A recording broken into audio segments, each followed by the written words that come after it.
O título do Salmo, uma parte dessa realidade, a felicidade temporária dos perversos. Esse Salmo de Davi, nós vimos então que ele faz algumas exortações no início do Salmo, mostrando que não é para nós nos indignarmos e nem termos inveja dos malfeitores, porque eles terão o seu fim. Quem planta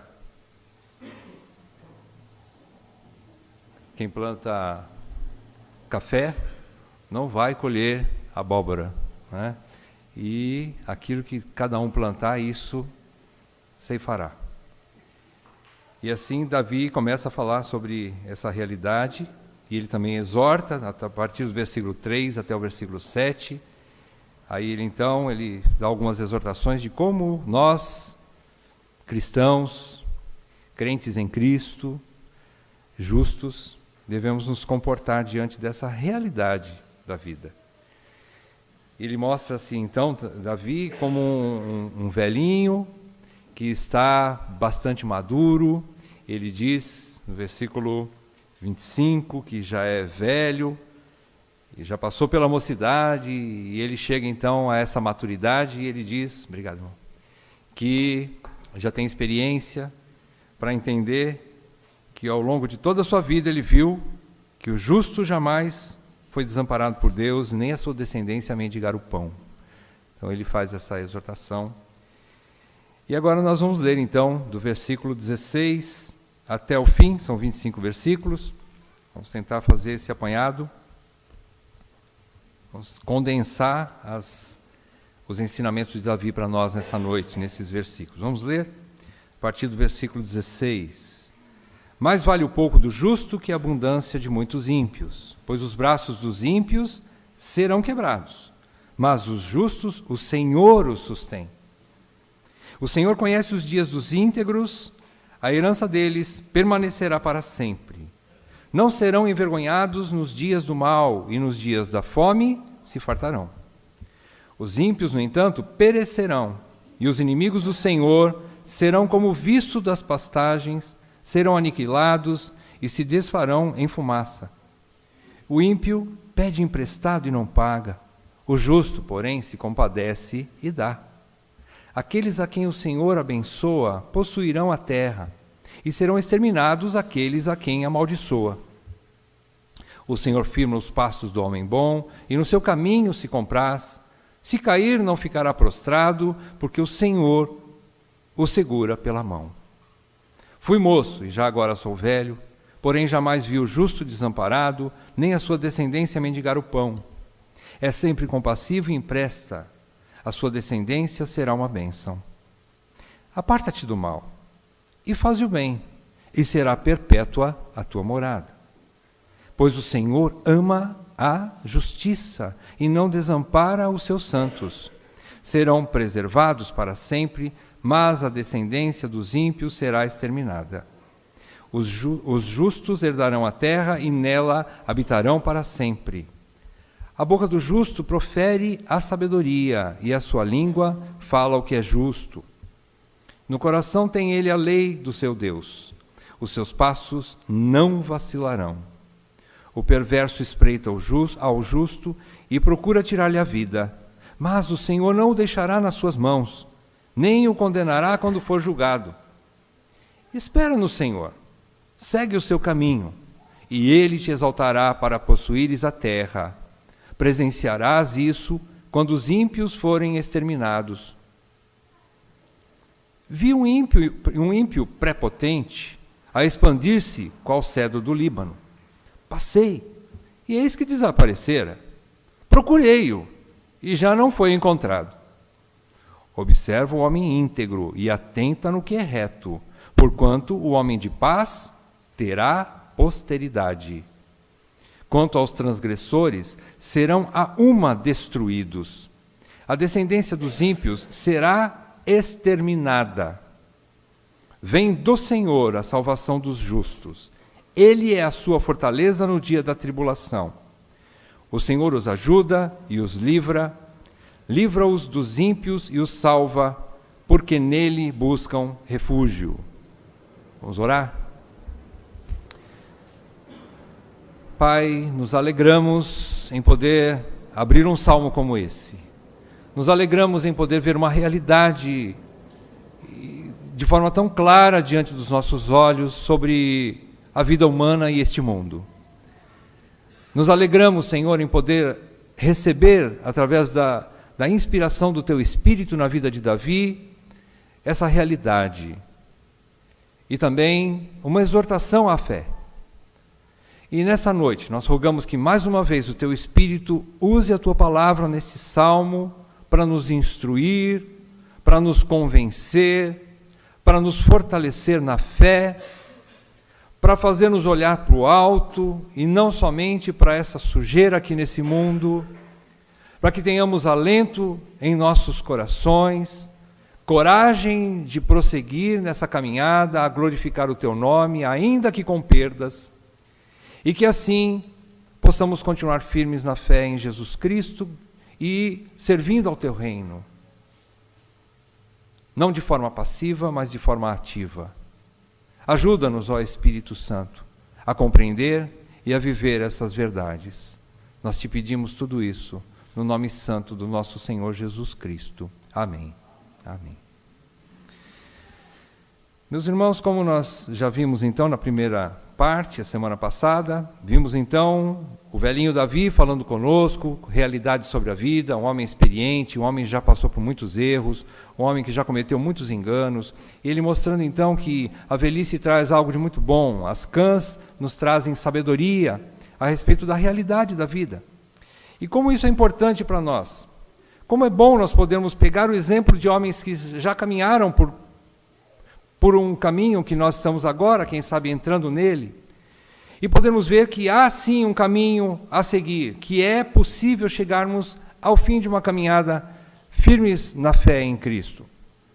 Que é possível nós continuarmos perseverantes na fé, apesar das nossas lutas e de grandes injustiças que nós vamos sim vê-las diante dos nossos olhos. Isso não é negado nesse salmo. Então,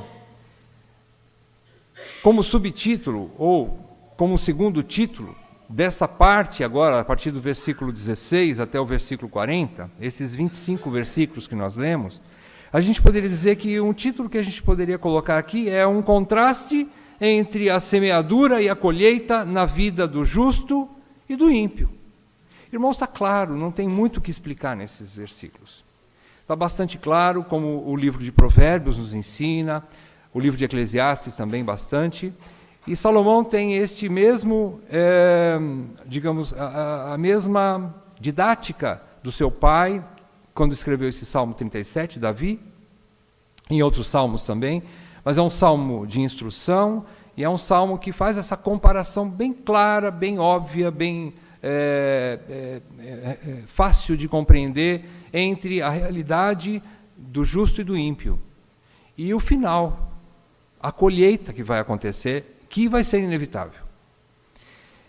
Parafraseando Calvino, quando Calvino comenta esse trechinho, aliás, não só parafraseando, mas a gente tem que fazer um resumo, porque é muito longo todo o comentário de Calvino, ele diz o seguinte, bastante resumido e compacto, Calvino fala que os ímpios, mesmo com abundância de bens, sentem fome em suas almas, enquanto que o justo, ainda que nas limitações de sua pobreza, desfruta de bênçãos secretas de Deus que o enriquece. Existe algo diferente no coração do justo, que mesmo que ele não tenha abundância, ele encontra num relacionamento secreto com Deus satisfação. Ele encontra satisfação não porque tem muito, é secreto, é concedido por Deus somente e especialmente para os eleitos. É algo que nós não conquistamos por nós mesmos, mas nós conseguimos granjear isto em nos dedicarmos em um relacionamento com Deus. Nós podemos encontrar uma satisfação na escassez de coisas que só Deus pode dar. Como nós falamos na vez passada, no domingo passado, nós vimos que o coração do homem foi criado do tamanho de Deus, para conter Deus. E sem Deus, ele pode ter tudo, mas ele nunca vai estar satisfeito. Então, a primeira coisa que Calvino fala. A segunda coisa que ele fala que os justos passam por um tempo presente incerto e difícil. Mesmo sendo eleito, mesmo sendo justo, o presente é algo ainda difícil e é incerto. Mas eles gozarão de um futuro de glórias e riquezas certas e infinitas. Isso também é algo que tem que estar gravado no coração do crente, para que nós possamos ter alento diante das situações que nós atravessamos nesse mundo. Em terceiro lugar, Calvino também comenta, e nós resumimos um pouco, ele comenta que os ímpios hoje têm bens e têm abundância, que lhes dão a sensação de estabilidade presente. Eles têm uma sensação de estabilidade. Eles são arrogantes, eles são presunçosos. Eles acham que porque têm muito, nada de mal lhes acontecerá. E eles têm um futuro garantido. Assim, eles pensam em seus corações. Porém, seu futuro é incerto, é obscuro e é tenebroso. Eles sabem disso. Eles podem não tomar posse disso. Eles podem endurecer seus corações e permanecer na firmeza uma firmeza que não será permanente das suas riquezas, das suas posses, dos seus bens, enfim, da força que eles acham que têm e acham que pode se manter assim para sempre. Mas no fundo eles sabem, como consciência, como nós falamos que todo homem recebeu uma consciência de Deus, e mesmo o ímpio sabe das realidades da vida, e que isso não será para sempre. Então, bate no coração deles também essa dúvida de um futuro incerto, obscuro e tenebroso. Essas são palavras de Calvino. Agora, não dá para a gente pontuar todos os 25 versículos que a gente falou agora, mas vamos fazer um apanhado, então, para ficar um pouco mais condensado o nosso estudo, e vamos ver o que Davi, então, fala nesses versículos finais do Salmo 37, fazer um apanhado aqui dos principais ensinamentos de Davi. Em primeiro lugar, nós precisamos compreender que, de fato, os ímpios prosperam mesmo. É uma realidade, os ímpios prosperam sim. E, por outro lado, a maioria dos justos passa por apertos. Talvez nem todos, mas a maioria dos justos, dos crentes, dos eleitos, passa por apertos, por escassez e necessidades diversas.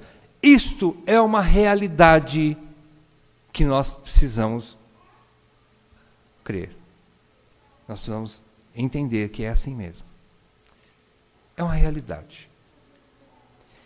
Em segundo lugar, esta realidade gera um sentimento de injustiça no coração do justo, que deve ser tratado antes que ele reaja mal.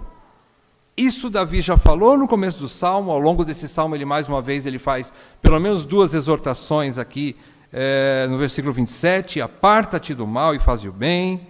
E no versículo 34, espera no Senhor, segue o seu caminho. Então, Davi deixa claro que esta realidade, ela precisa ser reconhecida, mas precisa ser trabalhada no nosso coração, antes que o crente reaja mal, tentando fazer justiça própria, ou se posicionando, se comportando de forma inadequada. É isso que Davi está querendo dizer aqui. Ele está querendo dizer, não reaja mal, deixa ir, abandona o furor, aparta-te do mal. É uma realidade.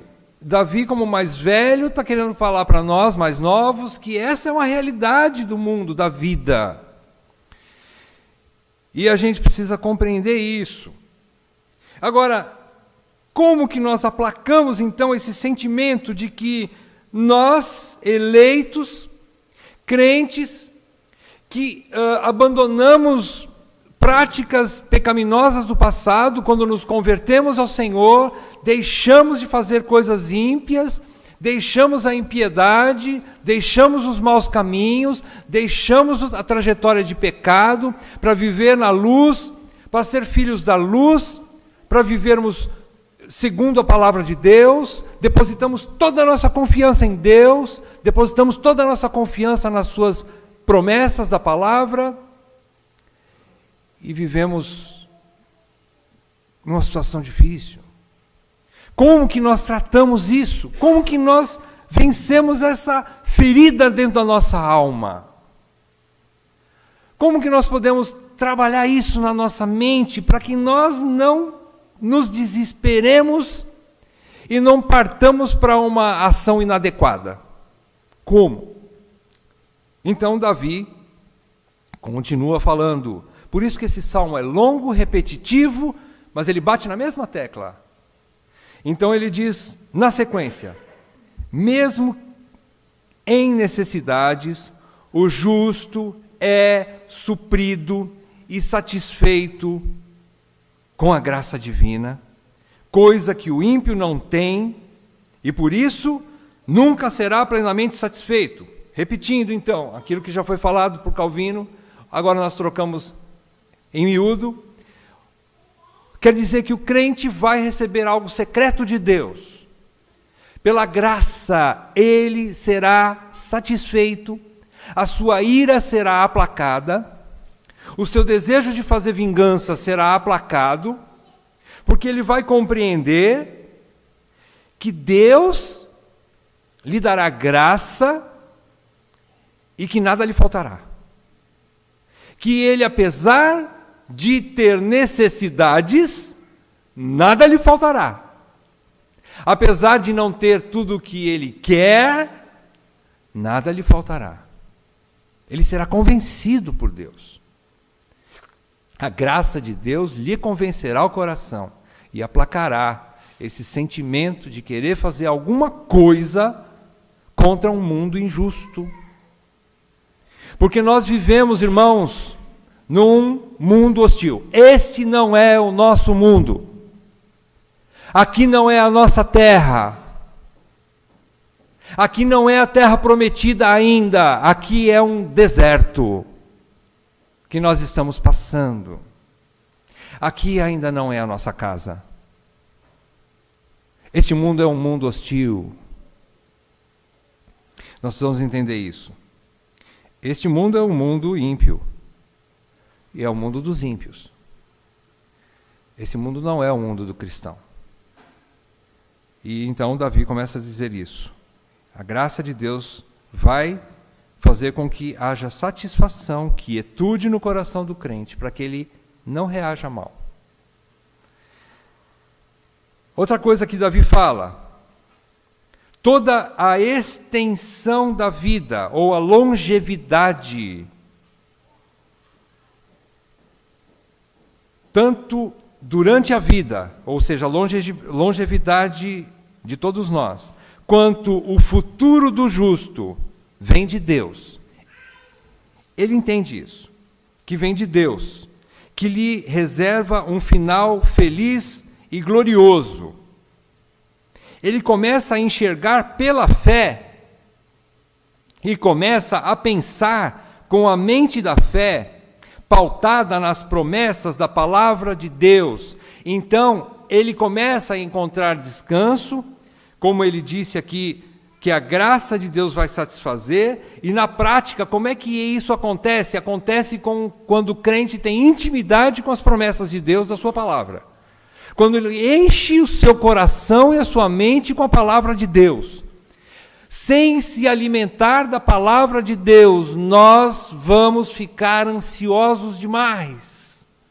Nós vamos ficar muito irados com tudo isso que acontece no mundo. Nós vamos ficar muito abatidos com o que acontece nas nossas próprias vidas. E com toda essa injustiça que você vê pelo mundo afora. Você vai ficar abatido. A palavra de Deus, então, vai lhe trazer fé, uma fé robusta. Este salmo, se nós pudéssemos dizer, aliás, eu estou adiantando uma das aplicações finais. Esse salmo, a palavra-chave desse salmo, ou a palavra de ordem desse salmo é fé. É um salmo que demonstra a fé, é viver pela fé, não reagindo mal, descansando em Deus, confiando em Deus, esperando em Deus, depositando nas mãos de Deus a sua própria vida, a sua própria situação, a sua causa. E então você tem descanso. E isso, irmãos, nós só vamos encontrar quando nós irrigarmos o solo da nossa mente, do nosso coração, com as águas refrescantes da palavra de Deus. Quando nós abundarmos da palavra de Deus nos nossos corações, aí então nós vamos encontrar descanso para as nossas almas.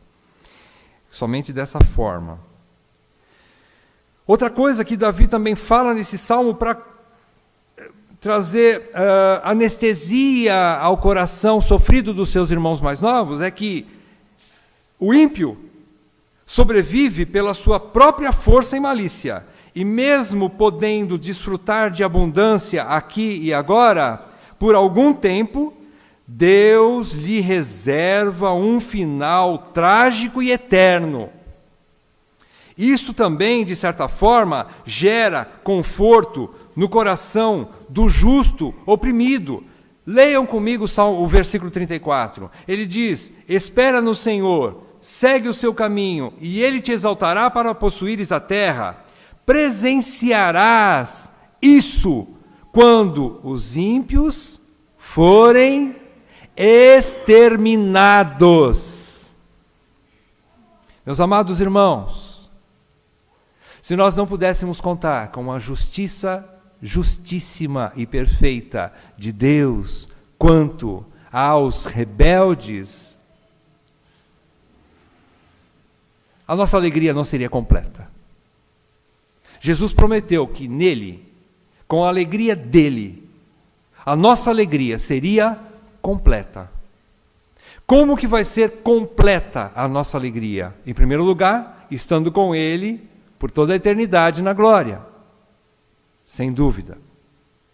Mas em segundo lugar, sabendo que todo ímpio será condenado, será exterminado. Meus irmãos, nós temos um pedaço de Deus no nosso coração. E quando nós temos um sentimento de que há de ser feito vingança, isso vem de Deus também. Não é que nós temos que fazer vingança com as nossas mãos. A Bíblia não fala sobre isso. Mas o sentimento de que a injustiça tem que ser resolvida, o sentimento de que aquele que se rebelou o tempo todo contra um Deus justo e bondoso, que lhe dá vida, alimentação e tudo mais, até o ar que ele respira, e que ele nunca se interessou por Deus, e sempre foi rebelde, e sempre foi agressivo contra os filhos de Deus, e se esta pessoa nunca fosse condenada, nós teríamos dúvidas sobre a justiça divina. Mas eles serão exterminados. Irmãos, isso alegra o nosso coração. Isso vem de um Deus justo, e como seus filhos, nós esperamos isso de um Deus justo. Nós investimos toda a nossa vida nele. Nós abrimos mão de muita coisa para viver para ele. Nós deixamos de muitas coisas aparentemente boas nesse mundo para viver para o reino de Deus. Ora, se aqueles que nunca fizeram isso tivessem o mesmo final que nós, Qual a vantagem de nós estarmos então nos dedicando tanto a Deus assim? Nós seríamos os mais infelizes de todos os homens. Mas Ele fará justiça, e isso alegra o nosso coração. E Davi fala, calma, que para eles não perdem por esperar. Vai haver um dia, e você vai ver esse dia, que vai ser feito justiça. Vai ser feito justiça. Então isso é o que Davi coloca no coração dos seus irmãos mais novos.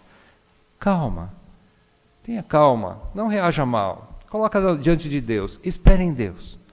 Deixa para Deus, espera no Senhor. Continua seguindo o teu caminho. Não pare. Continue caminhando com Deus. Depois, Davi diz também que o justo, mesmo tendo pouco, sabe se compadecer e repartir com o seu próximo. Já o ímpio é egocêntrico, não se sensibiliza pelo próximo e nunca tem para dar. Davi chega a falar nesse trecho que o justo se compadece e dá. O ímpio pede emprestado e não paga. É interessante que o ímpio, eu não estou falando do crente rico, eu estou falando do ímpio rico, ou o ímpio pobre também. Mas o ímpio, ele nunca está satisfeito, ele só tem os seus olhos voltados para o seu próprio umbigo, para a sua própria necessidade. Ele nunca se compadece de alguém que está do seu lado. Para ele, a necessidade ou o conquistar coisas é só para si mesmo e nunca para repartir. O justo, sendo rico ou sendo pobre, ele sabe repartir.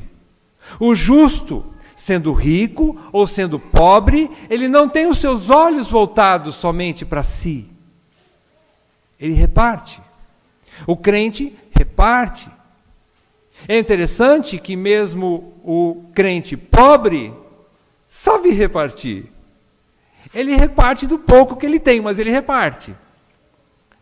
Ele sabe que o amanhã o Senhor proverá. E o pouco que ele tem hoje, se alguém está do seu lado precisando, ele reparte. É isso que o salmista fala aqui. Todas essas são qualificações do justo. Então é isso que ele quer dizer. Uma coisa importante para nós entendermos: por que o crente, muitas vezes, Deus permite, não são para todos, aliás, para a minoria, que Deus permite que o crente tenha riquezas? Por quê? A grande maioria, nós entendemos, dos crentes, não terá muita abundância de bens, não terá muitas riquezas, mas alguns terão. Por quê?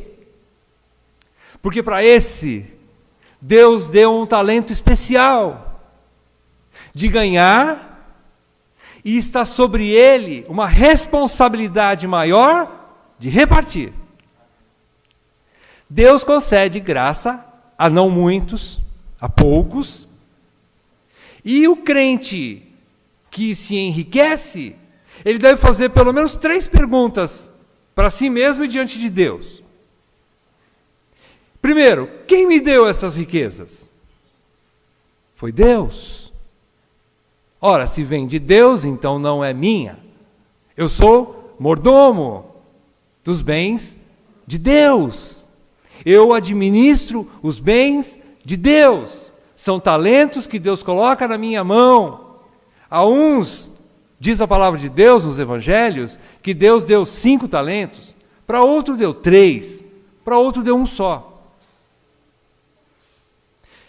Então, de onde vem esse talento? De Deus. Segunda pergunta que o crente rico deveria fazer no seu coração diante de Deus: por que para mim? Por que não para o Zé? Ou para o fulano? Ou para o cicrano? Por que para mim, Senhor? Eu não sei responder direito essa pergunta, mas eu acredito que a gente pode responder da seguinte forma: Porque Deus é gracioso. Não porque você merece. Não é por mérito, mas é por graça. É por graça que você tem o que tem. Que você é quem você é. É por graça. Não se ache que você é especial mais do que o teu irmão ou os teus irmãos. Deus escolheu você porque Ele quer também algo especial de você. E aí então, a terceira pergunta: por que toda essa riqueza? Por quê? A palavra de Deus é abundante, né, para responder essa pergunta. É para o meu reino. Deus diz que a prata e o ouro são dele. Se são dele, é para ser aplicada no seu reino. Ali Deus não está dizendo apenas, naquele trecho do Velho Testamento, que a prata e o ouro são do Senhor, que simplesmente todas as riquezas que existem no mundo são dele, porque são mesmo. Mas ele está querendo dizer, naquela passagem, que aqueles que estão administrando a prata e o ouro que são de Deus, precisam fazer com muito temor. Como para alguns ele dá outros talentos e precisam ser investidos no reino, focados no reino, vários outros talentos, o talento financeiro também tem que ser focado no reino. Em primeiro lugar, para a glória de Deus e para a expansão do Evangelho. É isso que a gente precisa entender. Então, aqui está mais um ponto que Davi ensina sobre essa sensibilidade do crente, do justo. Ele não olha somente para si, ele sabe repartir. Vão anotando essas características do justo, que Davi vai esclarecer, está nos esclarecendo, não é? Na sequência, Davi também diz que Deus promete suprir os justos e sua descendência desde a infância até a velhice.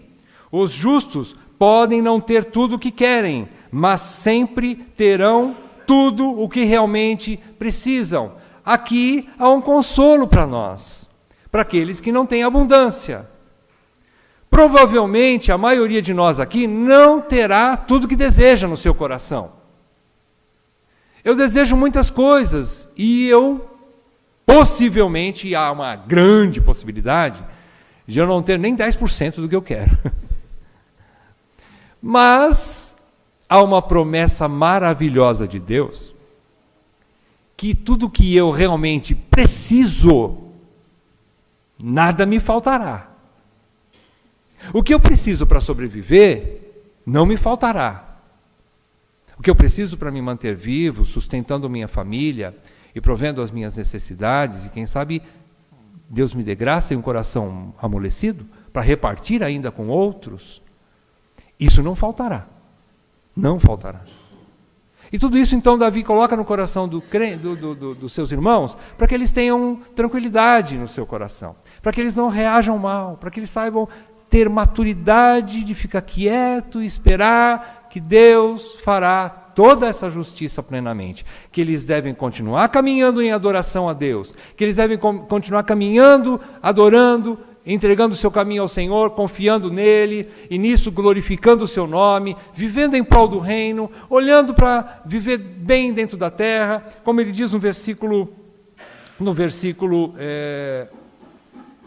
3, confia no Senhor e faze o bem, continua fazendo o bem, e só vai fazer o bem aquele que estiver com o coração consolado, estiver olhando para todas essas verdades que Davi fala nesse salmo, trazendo para si, e falando assim, eu quero aprender esse caminho, eu quero confiar no Senhor. Se Davi está falando a verdade, eu creio que está, então eu quero confiar nessas palavras desse homem, desse velho.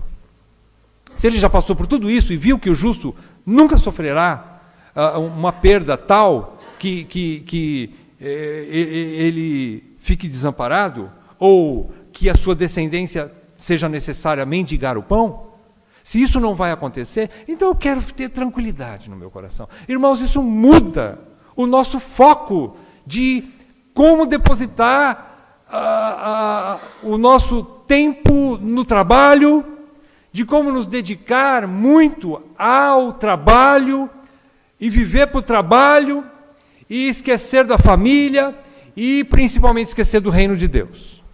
Isso muda os conceitos, muda o nosso coração e nos transforma a ponto de nós, pela fé, nos dedicarmos mais àquilo que realmente Deus quer que nós nos dediquemos. A Ele mesmo, a um serviço eclesiástico, serviço dentro da igreja, ao seu reino, a repartir com os outros, a cuidar melhor da minha família, da minha esposa, dos meus filhos, não ficar querendo trabalhar 24 horas por dia para ganhar dinheiro, ter um descanso no nosso coração, ter um coração satisfeito em Deus.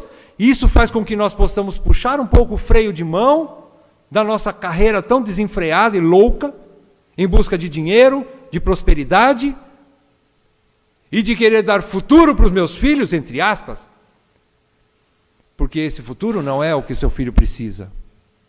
O futuro que o seu filho precisa é um futuro de ver um pai e uma mãe que se dediquem a Deus, que se esforcem para crescer em Deus, que sejam exemplo de uma vida cristã dentro dos seus lares, de um relacionamento sadio entre pai e mãe, para que os seus filhos vejam esse relacionamento, desejem o mesmo relacionamento futuro quando ele se casar com seu cônjuge, e assim o reino de Deus vai prosseguir. Aí a descendência do justo nunca passará fome de Deus.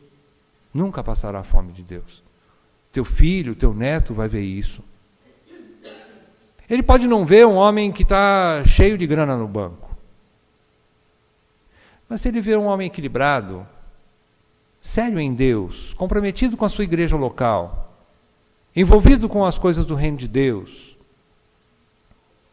que se compromete com a palavra de Deus, que estuda a palavra de Deus e vive a palavra de Deus, essa é a grande herança que nós vamos passar para os nossos filhos e netos. É isso que nossos filhos precisam ver. Davi fala pelo menos 9 vezes nesse salmo a palavra, os termos possuirão a terra. Possuirão a terra, ele fala 2 vezes. Herdarão a terra, ele também fala 2 vezes. Permanecerá para sempre, ele fala 1 vez. Será perpétua a tua morada. Olha os termos. São termos que são praticamente indicam a mesma coisa que Davi quer dizer. Possuirão a terra, herdarão a terra, permanecerá para sempre, será perpétua a tua morada. Outro termo que ele usa, serão preservados para sempre. Possuireis a terra e terá posteridade. São 9 vezes que Davi usa esses termos, que são termos que se relacionam entre si. E no versículo 29, Davi diz assim: os justos herdarão a terra, e nela habitarão para sempre. Sabe o que Davi está querendo dizer com isso? Ele está querendo dizer que existe uma terra, que não é essa terra aqui. Que nós vamos morar um dia numa nova terra. A Bíblia nos promete novos céus e nova terra, onde habitará a justiça. Lá, os justos herdarão essa terra. Só os justos herdarão essa terra. Lá, eles viverão e habitarão para sempre. Davi, então, está querendo dizer, não olhe somente para essa terra aqui embaixo. Olha para o alto. Tem coisas no futuro muito melhores para você, que não estão relacionadas a este mundo. Este mundo não é de vocês. Vocês são donos de uma outra terra. Vocês pertencem a um outro lugar. E não é aqui. Então Davi está querendo colocar os seus irmãos mais novos para pensar que mesmo olhando para toda essa injustiça aqui, toda essa sujeira, isso bate doído no coração dos seus irmãos. E Davi sabia disso, porque ele também sofreu com isso quando moço. Mas agora, quando velho, ele já fala assim, olha, eu passei por isso, eu também quis botar a mão para fazer justiça própria, mas não valeu a pena. Então eu quero dizer para você, meu irmão, minha irmã, acalma a tua alma, porque existe um futuro. Davi foi inspirado pelo Espírito de Deus para dizer coisas que vão além daquilo que você pode tocar neste mundo. Ele está dizendo de algo que pertence à glória futura. Ele está falando de uma terra, que essa terra só vai... Quem vai morar nessa terra são os justos. E mais ninguém. O ímpio não vai estar lá. Existe um lugar, irmãos, onde nós temos que pôr o nosso foco. Nós temos que pensar no futuro. Você pode pensar no teu casamento, que está para acontecer? Claro. Você tem um futuro meio imediato para olhar. Olhar para o seu casamento, olhar para a compra de uma nova casa, ou de uma primeira casa, ou mudar de emprego, desejar essas coisas, é lícito. Mas nunca se esqueça de que existe algo maior para você pensar na sua vida como cristão, como crente. Existe uma outra terra que você precisa estar pensando também. Comece a pensar nisso. Comece a pensar nisso, e esses pensamentos irão aplacar a ira do teu coração. O desejo de reagir mal diante das injustiças que você está vendo diante do teu nariz. Essa visão vai trazer consolo para o teu coração, de que existe uma casa que Deus está preparando para nós morarmos para sempre. Meus amados irmãos, o apóstolo Paulo fala a mesma coisa aos Coríntios. Ele diz que se nossa alegria está depositada somente no presente momento e nesse mundo, nós somos os mais infelizes de todos os homens. Existe algo lá na frente e nós precisamos olhar para isso, meus irmãos. Se nós ainda não temos uma visão completa e nunca teremos nessa carne, porque isso é coisa grande demais para nós entendermos, mas pela fé, nós precisamos começar a pensar nisso. Pensar em casamento é bom? É bom. Pensar em prosperidade financeira é bom? É bom. Pensar em ter um novo emprego e quem sabe um novo salário é bom? É bom. Quem sabe cursar uma faculdade e ter um diploma é bom? É bom. Quem sabe pensar em ter filhos é bom? Sim. Tudo isso é bom. Existem muitas coisas boas que estão num futuro mais próximo. Mas existe a grande realidade que o crente não pode deixar de pensar, que é a glória futura. E no momento que nós deixarmos de pensar na glória futura, nós vamos começar a criar raízes de novo nesse mundo. E foi tudo isso que o Evangelho nos libertou. O Evangelho nos libertou de nós criarmos raízes nesse mundo. Nós não estarmos tão presos nesse mundo que nós vivamos de novo para esse mundo. Não foi para isso que Cristo morreu naquela cruz. Ele veio para nos desarraigar deste mundo perverso, tenebroso. Não conseguimos colocar raízes ainda num outro mundo? Não, porque nós não chegamos lá ainda. Mas existe a fé que nos dá essa consciência, esse pensamento que vai conquistando os nossos corações, e isso é dia após dia, é de glória em glória, é aos poucos. Isso não abranda totalmente as nossas ansiedades vendo as injustiças desse mundo, claro, mas isso é um grande remédio. Então são vários remédios que Calvino diz que Davi lança ao longo desse salmo para que a gente colha todos esses medicamentos. É como se fosse um grande chá de muitas ervas que Davi lança ao longo desse salmo, que você colhe, você faz um chá, toma, e aquilo aplaca a ira do teu coração. Aplaca o desejo de você fazer vingança própria. E ele diz, isso não vai acabar bem. Então toma esse chazinho que eu vou te receitar. É isso que Davi está falando. Para que você não reaja mal. Terminando, então, concluímos que vale a pena ser justo aos olhos de Deus. Mas, fica então a pergunta. E o que é um justo aos olhos de Deus, que desfruta dos seus cuidados especiais? O que é ser justo aos olhos de Deus? É a grande pergunta que nós temos nesse salmo. Será que eu estou sendo justo aos olhos de Deus? Não é porque eu estou na igreja que eu estou sendo justo aos olhos de Deus. Vamos compilar algumas coisas rapidamente do que Davi falou nesse salmo. O termo justos aparece 9 vezes nesse salmo, além de mais 7 sinônimos.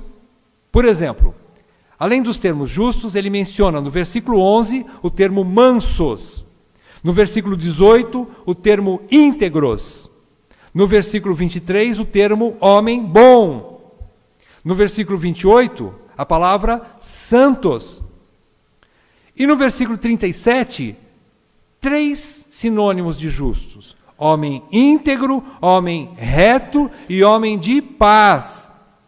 Então, ao todo, Davi menciona 16 vezes uma pessoa que receberá o favor especial de Deus no presente, e especialmente o favor no futuro.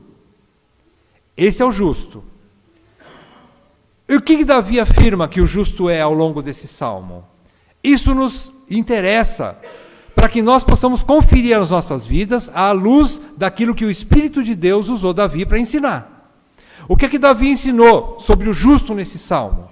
Em primeiro lugar, Davi afirma que o justo é um homem, eu estou falando no genérico, né? É uma pessoa, o justo é uma pessoa de fé no Senhor e que conhece o seu Deus. Ou seja, que confia, que descansa, que espera e que entrega o seu caminho ao Senhor. Ele fala isso do versículo 3 ao versículo 7. É uma fé viva. O justo tem uma fé viva e ativa, e não apenas uma profissão de fé morta e sem frutos. Irmãos, Paulo diz, relacionando com esse ensinamento de Davi, o que é o justo, é um homem de fé. Ele diz no capítulo 1, versículo 12 de 2 Timóteo, Paulo diz, ensinando Timóteo, que Timóteo deveria buscar não ficar preso no espírito dele, que era um espírito de covardia, de timidez, mas que Deus nos deu o espírito de poder, de amor e de moderação, para ele não ter vergonha do Evangelho, nem da obra do Senhor. E Paulo chega então no versículo 12, do capítulo 1 de 2 Timóteo, e diz para Timóteo o seguinte: Timóteo, eu sei em quem eu tenho crido. Eu tenho passado por tudo isso. O que Paulo passou no versículo 2? Ele está falando das injustiças do mundo. E por ele ser um servo fiel a Deus, aí então ele foi mais perseguido ainda. E porque ele passou por isso, ele fala, eu não me envergonho de tudo isso. E no versículo 12 ele ainda diz, porque eu sei em quem eu tenho crido, e sei que ele é poderoso para guardar o meu depósito. O que é que Paulo está falando para Timóteo, exortando Timóteo? Ele está falando assim, seja um homem de fé. Eu quero te dar o meu exemplo. Você vai sofrer nesse mundo, é o que Davi diz, o justo sofre. Mas ele diz, eu sei em quem tenho crido. Ou seja, a minha fé é no Senhor. É nas suas promessas. Então Paulo está exortando a Timóteo, seja meu imitador e confia no Senhor. Paulo está falando para Timóteo, e Davi fala para nós, saiba em quem você tem crido. Conheça esse Deus em que você tem crido. É o que Paulo fala para Timóteo. E eu sei que ele é poderoso para guardar o meu depósito. Que depósito é esse? É a oferta que ele fazia na igreja local onde ele reunia? Negativo. Sabe o que é isso? A sua própria vida. Ele entregou a sua vida nas mãos de Deus. Ele depositou a sua vida confiantemente nas mãos de Deus. É isso que Paulo fala para Timóteo e Davi nos fala aqui. Então é um homem que tem uma fé no Senhor, ativa, que não reage quando não deve reagir mesmo, ou que age quando precisa agir, mas é pela fé, confiando no Senhor. Em segundo lugar, Davi diz que o justo deixa o mal e o desejo de vingança. Ele diz no versículo 8, diz no versículo 27, em outros versículos. Então, o justo é uma pessoa que tem domínio de si, tanto no falar como no agir. Ele tem domínio próprio. Ele sabe limitar as suas ações e as suas palavras. Por quê? Porque ele confia em quem, ele sabe em quem tem crido. Ele confia no seu Senhor. Ele descansa no seu Senhor. Em terceiro lugar, Davi diz que o justo nutre esperança somente na justiça divina, e não na sua própria justiça, ou de outros pecadores mortais. Ele não espera na justiça do Brasil, por exemplo. Ele não espera na justiça lá de Brasília. Ele espera na justiça de Deus. Ele descansa na justiça de Deus. Ele não espera dos magistrados, não. De carne e osso, né? Ele não espera nesses homens. Ele espera na justiça de Deus. Ele sabe que ele vai colher o que ele plantou como justo. E ele sabe que o ímpio vai colher o que ele plantou como ímpio. E ele vai se exaltar nisso, como nós lemos no versículo 34. Ele vai se alegrar com isso, vendo a justiça sendo feita plenamente, cabalmente. Em último lugar, o justo, principalmente, enche seu coração, é consolado e é guiado pela palavra de Deus. Versículo 31 diz que no coração tem ele, o justo, a lei do seu Deus, e os seus passos não vacilarão. Quando nós enchemos a mente com a palavra de Deus, nós não vacilamos. O que é vacilar? É reagir como ímpio, é ser incrédulo. Quando nós vacilamos é porque nós não confiamos em Deus. E quando nós não confiamos em Deus, nós agimos igualzinho o ímpio. Mas quando nós confiamos em Deus, nós agimos pela fé. E é isso que o crente ganha de Deus. Aplicando tudo isso de uma forma rápida, mas que eu não posso deixar de fazer, a grande aplicação, a maior de todas, para a igreja cristã hoje, nós olhamos para o maior exemplo de fé da Bíblia, Jesus Cristo. Vamos acompanhar em 1 Pedro, capítulo 2, versículos 21 a 24, diz assim, eu vou ler bem rápido, capítulo 2 de 1 Pedro, a partir do 21. Porquanto, para isto mesmo fostes chamados, pois que também Cristo sofreu em vosso lugar, deixando-vos exemplo para seguirdes os seus passos. O qual não cometeu pecado, nem dolo algum se achou em sua boca. Pois ele, quando ultrajado, não revidava com ultraje. Quando maltratado, não fazia ameaças, mas entregava-se àquele que julga retamente, carregando ele mesmo em seu corpo sobre o madeiro os nossos pecados, para que nós, mortos para os pecados, vivamos para a justiça. Por suas chagas fostes sarados.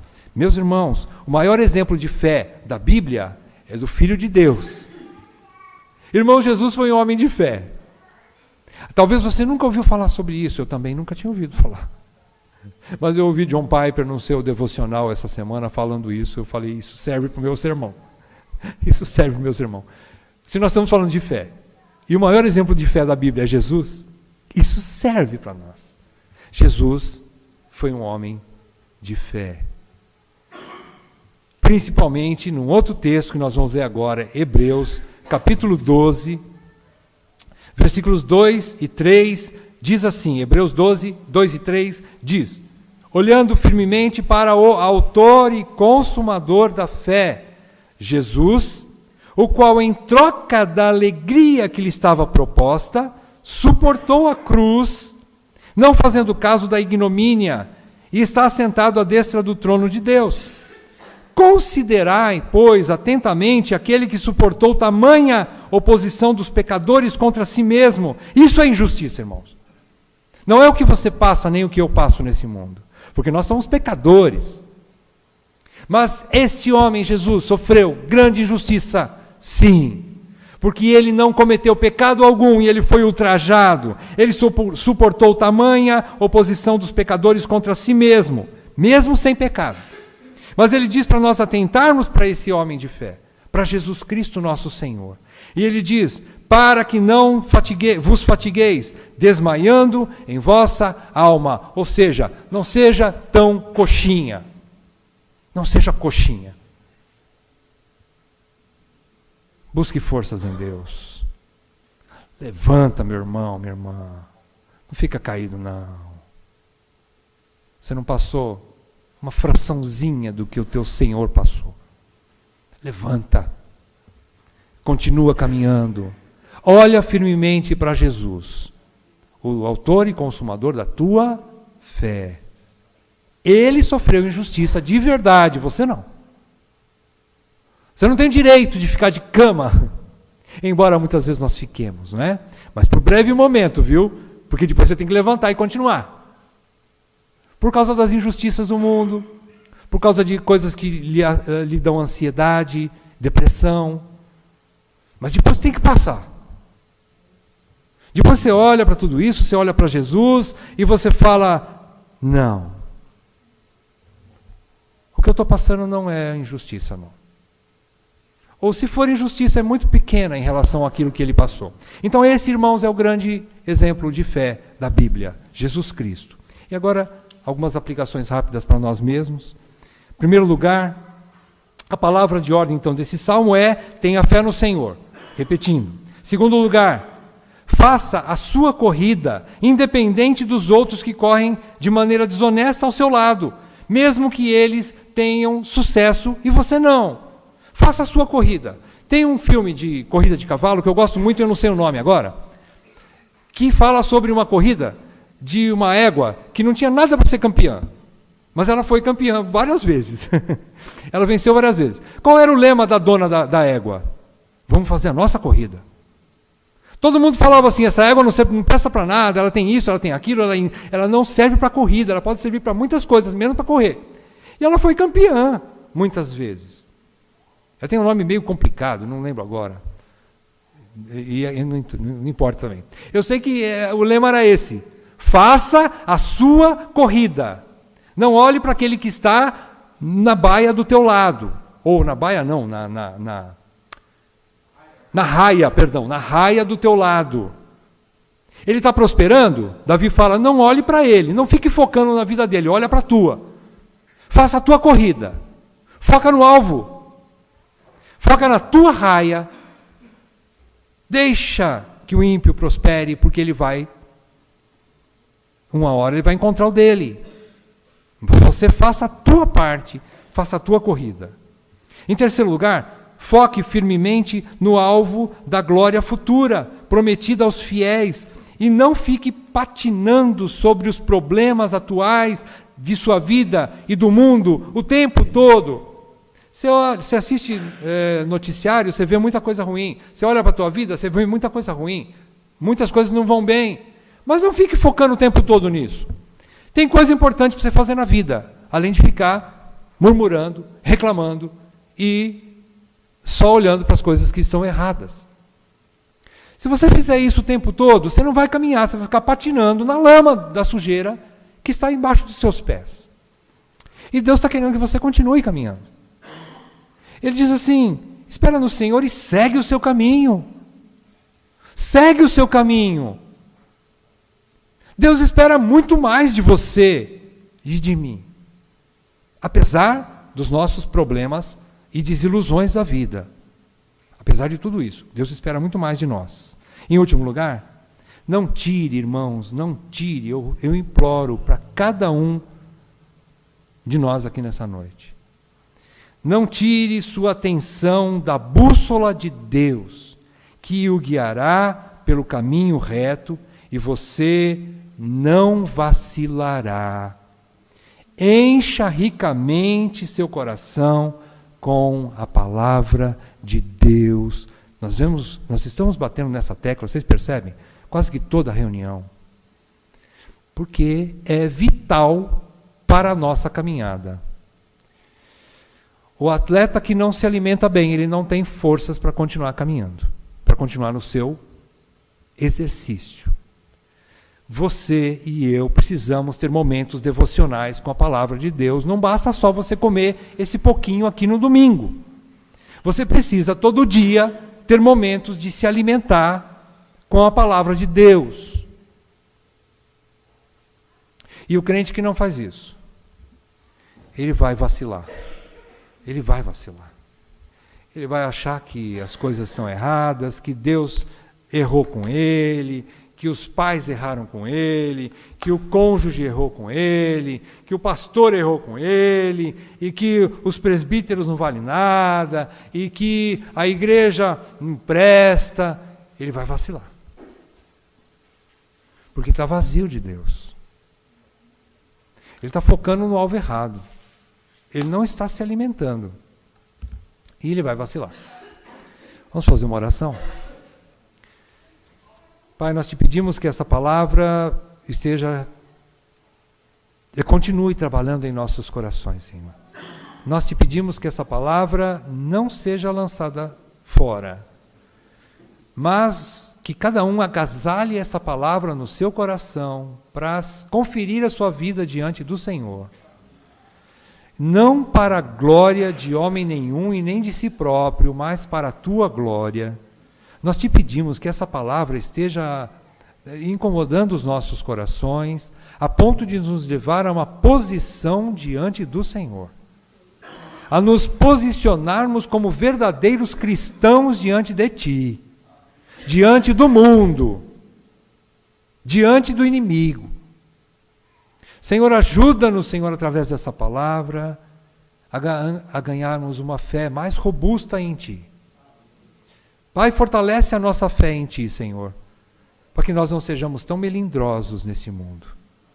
Nós te pedimos tudo isso, no nome santo do nosso Senhor Jesus Cristo. Amém.